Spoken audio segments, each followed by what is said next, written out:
మీరే చెప్పారు, కర్మణ్యే వాధికారస్తే మా ఫలేషు కదాచన అన్నారు.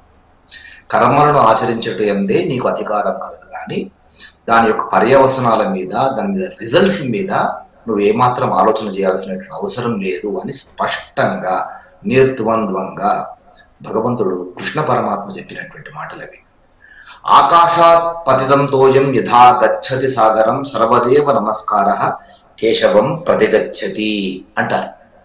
ఆకాశం నుంచి పడినటువంటి ప్రతి నీటి బిందువు కూడా అది కుండ్లల్లో, చెరువుల్లో, కాలువల్లో, చివరికి నదుల్లో కలిసి అవన్నీ కూడా చిట్ట చివరికి సాగర సంగమం అయినట్టుగా ఎందరు దేవతలకు మనం నమస్కరించినప్పటికీ కూడా ఆ నమస్కారాలు చిట్ట చివరికి అందుకునేటువంటి వాడు ఆ కేశవుడే అని చెప్తున్నారు. సర్వవేదేషు యత్పుణ్యం సర్వతీర్థేషు యత్ఫలం తత్ఫలం పురుషమాప్నోతి స్తుత్వా దేవం జనార్దనం అంటారు. జగద్గురు అయినటువంటి శ్రీకృష్ణ పరమాత్మని స్తుతిస్తే, ఆయన సంకీర్తన చేస్తే, ఆయన నామాన్ని ఉచ్చరిస్తే, ఆయన బోధించినటువంటి భగవద్గీతను పారాయణం చేస్తే సర్వ వేదేషు యత్పుణ్యం, 4 వేదాలు చదువుకుంటే ఏ విధమైనటువంటి పుణ్యం లభిస్తుందో, సర్వ తీర్థేషు యత్ఫలం, సకల తీర్థాలలో స్నానం చేస్తే, సకల తీర్థాలను సేవిస్తే, దర్శిస్తే ఎలాంటి ఫలితం లభిస్తుందో తత్ఫలం పురుషమాప్నోతి, అలాంటి ఫలితము కేవలము గీతాచార్యుడైనటువంటి వాడికి నమస్కరించిన, ఆ భగవద్గీతను చదివినా మనకు అంతటి ఫలితం కలుగుతుంది అంటారు మన పెద్దలు.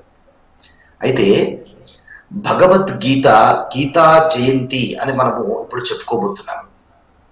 చాలా వరకు ఏమనుకుంటారంటే ఈ మార్గశిర శుద్ధ ఏకాదశి రోజున మనము గీతా జయంతి అనేటువంటి పర్వదినంగా జరుపుకుంటాము. కానీ ఓ సందర్భంలో పూజ్య గురువులు అయినటువంటి వారు గురువు గారు మార్గశిర శుద్ధ త్రయోదశి నాడు యుద్ధం ప్రారంభమైంది కనుక ఆ రోజు గీతా జయంతి అన్నట్టుగా ఒక మాట కూడా చెప్పారు. సరే, ఇది అప్రస్తుతమైనప్పటికీ కూడా గీతా జయంతి యొక్క ప్రాధాన్యతను గురించి మాట్లాడుకోవాలి కనుక గీత అని పేరు పెట్టారు దానికి.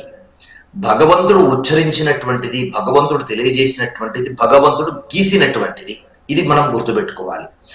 భగవంతుడు గీసినటువంటి గీతను నువ్వు దాటకుండా నువ్వు గనక జీవిస్తే అది నీ జీవితానికి సుగమాన్ని కలిగిస్తుంది అని భగవంతుని యొక్క గీత మనకు తెలియజేస్తుంది. సాక్షాత్ శ్రీకృష్ణ పరమాత్ముడు అర్జునుడికి చెప్పినటువంటి గీత భగవద్గీత. అందులో మొట్టమొదటి శ్లోకం, ధర్మక్షేత్రే కురుక్షేత్రే సమవేతాయుత్సవః మామకాః పాండకాశ్చైవ కిమకుర్వత సంజయః అంటాడు ధృతరాష్ట్రుడు. ఇక్కడ నుంచి మనకు భగవద్గీత ప్రారంభమవుతుంది. ఈ ఒక్క శ్లోకంలోనే మొత్తం భగవద్గీత యొక్క సారం అంతా కూడా మనకు అర్థమవుతుంది వంశీ గారు. ఒకే ఒక శ్లోకంలో ధర్మక్షేత్రే కురుక్షేత్రే, ధర్మక్షేత్రమైనటువంటి కురుక్షేత్రంలో ఓ సంజయ, నా కుమారులు పాండవుల కుమారులు, పాండు కుమారులైనటువంటి పాండవులు చేసేటువంటి విధానం గురించి తెలియచెప్పు అని అంటే, ఆ ఒక్క శ్లోకంలో మనకు తెలియజేసేటువంటి విషయం ఏంటంటే క్షేత్రే క్షేత్రే ధర్మం కురు అనేటువంటిది మనం ఇక్కడ గ్రహించాల్సినటువంటి అంశం వంశీ గారు. భగవద్గీత అంతా కూడా చెప్పేటువంటిది ధర్మం చెప్తోంది. భగవద్గీత అంతా కూడా నీతి చెప్తోంది. భగవద్గీత అంతా కూడా న్యాయం చెప్తోంది. భగవద్గీత అంతా కూడా నీ జీవన అభ్యున్నతికి సంబంధించినటువంటి, నీ లైఫ్ సైకిల్ సంబంధించినటువంటి విషయాలను భగవద్గీత తెలియజేస్తుంది. కనుక క్షేత్రే క్షేత్రే ధర్మం కురు అని అంటున్నారు. నువ్వు ఎక్కడికి వెళ్ళినా గానీ నువ్వు నీ ధర్మాన్ని ఆచరించు. ధర్మము అంటే ఏంటి? ఎవరికి హాని కలగనటువంటిది, అందరికీ ఆమోదయోగ్యమైనటువంటిది, అందరూ స్వాగతించదగినటువంటిది ధర్మం.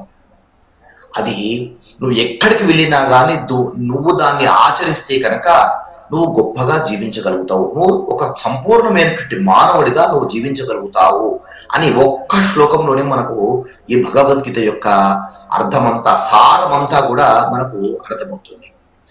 భగవద్గీత ఎంతటి ప్రాధాన్యత సంతరించుకుందంటే ప్రపంచ దేశాలన్నీ కూడా భగవద్గీత వైపు తల తిప్పుకొని చూసేటువంటి విధంగా అంతటి ఖ్యాతిని, ఎందుకంటే సాక్షాత్తు గీతాచార్యుడు బోధించినటువంటి గీత కనుక ప్రపంచ దేశాలన్నీ కూడా మన భగవద్గీతను చూసి భగవద్గీతను నేర్చుకొని వినేటువంటి వాళ్ళు ఎక్కువగా ఉన్నారు. ఎందుకు అంటే భగవద్గీత అనేటువంటిది కేవలం ఒక గ్రంథం కాదు. భగవద్గీత అనేటువంటిది కేవలము నిత్యం చదువుకోవడం కోసము కాదు. భగవద్గీత అంటే కేవలం ఒక పారాయణ గ్రంథం కాదు. భగవద్గీత అంటే నిన్నుగా మార్చేటువంటి ఒక సాధనము. భగవద్గీత అంటే నిన్ను పరిపూర్ణమైనటువంటి మానవుడిగా తీర్చిదిద్దేటువంటి ఒక సాధనము. భగవద్గీత అంటే నీ జీవిత చక్రానికి సంబంధించినటువంటి ఎన్నో అంశాలన్నింటినీ కూడా నీ కళ్ళ ముందు పెట్టి, ఇదిగో ఇది చేస్తే నువ్వు పతనమవుతావు, ఈ విధంగా కనుక నువ్వు జీవించగలిగితే అభ్యున్నతిలోకి వెళ్తావు అని చెప్పేటువంటిది భగవద్గీత. నేటి కాలంలో వంశీగారు మనం ఎంతో మందిని చూస్తున్నాం. లైఫ్ లో ఓడిపోయినటువంటి వాళ్ళు, చదువులు సరిగ్గా చదవలేక, పరీక్షల్లో సరైనటువంటి ర్యాంకులు రాలేక, మొన్న మనం చూసాం ఒక డాక్టర్ గారు, ఆవిడకి యుఎస్ లో ఏదో ఒక సీట్ రావాల్సినటువంటిది, అక్కడ ఆ వీసా రాలేదు. ఒక డాక్టర్ చదువుకున్నటువంటి ఒక స్త్రీమూర్తి యుఎస్ వీసా రాలేదనేటువంటి ఒక చిన్న కారణానికి ఆ అమ్మాయి ఆత్మహత్య చేసుకుంది. అంత చదువుకున్నటువంటి ఆవిడ ఆత్మహత్యకు పాల్గొంటుంది. భగవద్గీత ఇక్కడే మనల్ని తట్టి లేపుతోంది. ఆ అమ్మాయి గనక భగవద్గీత గనక అలాంటి ట్రోమాలోకి వెళ్ళినప్పుడు, అలాంటి ఆత్మన్యూనత స్థితికి వెళ్ళినప్పుడు గనక భగవద్గీత చదువుకుంటే కనుక అప్పుడు తన జీవితాన్ని ఉద్ధరింపజేసుకునేటువంటిది. భగవద్గీత అంటేనే అది. నీ జీవితాన్ని ఏ విధంగా నువ్వు నడుచుకోవాలి, నువ్వు నీ ప్రయత్నాన్ని నువ్వు చెయ్యి, నువ్వు నీ కర్మను నువ్వు ఆచరించు, కానీ వచ్చేటువంటి రిజల్ట్స్ పైన మాత్రము నువ్వు ఎలాంటి ఆపేక్ష పెట్టుకోకు. రిజల్ట్స్ అనేటువంటి వాటి గురించి నువ్వు ప్రయత్నాలు చెయ్యకు. నీ పనిని నువ్వు చేసుకుంటూ పో. ఏది వచ్చినా కానీ దాన్ని స్వాగతించు అని చెప్తుంది.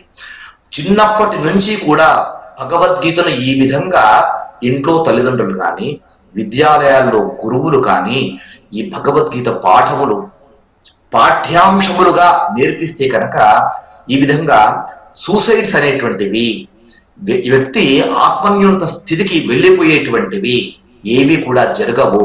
మనము సరదాగా చెప్పుకుంటాం, ఈ కోర్టుకు వెళ్ళినటువంటి ప్రతి ఒక్కడు కూడా భగవద్గీత మీద ప్రమాణం చేసి అంతా నిజమే చెప్తాను అని అంటాడు కోర్టుకు వెళ్ళిన తర్వాత.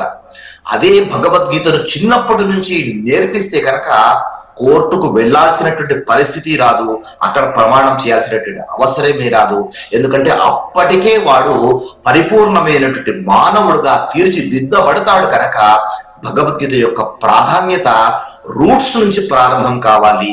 చిన్నప్పటి నుంచి తల్లిదండ్రులు నేర్పించాలి, విద్యాలయాల్లో వీటిని పాఠ్యాంశములుగా ఖచ్చితంగా బోధించాలి. అలా బోధిస్తే కనుక ప్రతి ఒక్కరిలో సమాజానికి ఉత్తమమైనటువంటి పౌరులను అందించడం అనేటువంటిది ప్రతి ఒక్కరి యొక్క కర్తవ్యం. దేశం బాగుండాలి అంటే కనుక సమాజంలో ఉత్తమమైనటువంటి పౌరులు ఉండాలి. ఉత్తమమైనటువంటి పౌరుల ద్వారానే దేశము సుభిక్షంగా ఉంటుంది. అలా సుభిక్షంగా ఉండాలి అంటే కనుక చిన్నప్పటి నుంచి గీతా పాఠములను నేర్చుకుంటే కనుక అవి జీవిత పాఠాలయ్యి అలాంటి వారి యొక్క నడక, ప్రవృత్తి, మనస్సు, బుద్ధి అన్నీ కూడా చక్కగా ప్రచోదనమయ్యి వారు మంచి మార్గంలో నడుస్తారు. అలా పూర్తి మానవునిగా తీర్చిదిద్దేటువంటి ఉత్కృష్టమైనటువంటి గ్రంథమే భగవద్గీత. అలాంటి గీతా జయంతిని మనం జరుపుకోబోతున్నాం కనుక ఈ భగవద్గీత అంటే కేవలం గీతా జయంతి రోజున మన అల్మారాలోనో లేకపోతే మన బుక్ షెల్ఫ్లోనో పెట్టుకొని ఉన్నటువంటి ఆ భగవద్గీత గ్రంథాన్ని తీసుకుని వచ్చి దేవుడి రూమ్ లో పెట్టేసి 4 బొట్లు 4 పుష్పాలు పెట్టేసి పూజించుకోవడం కోసం కాదు.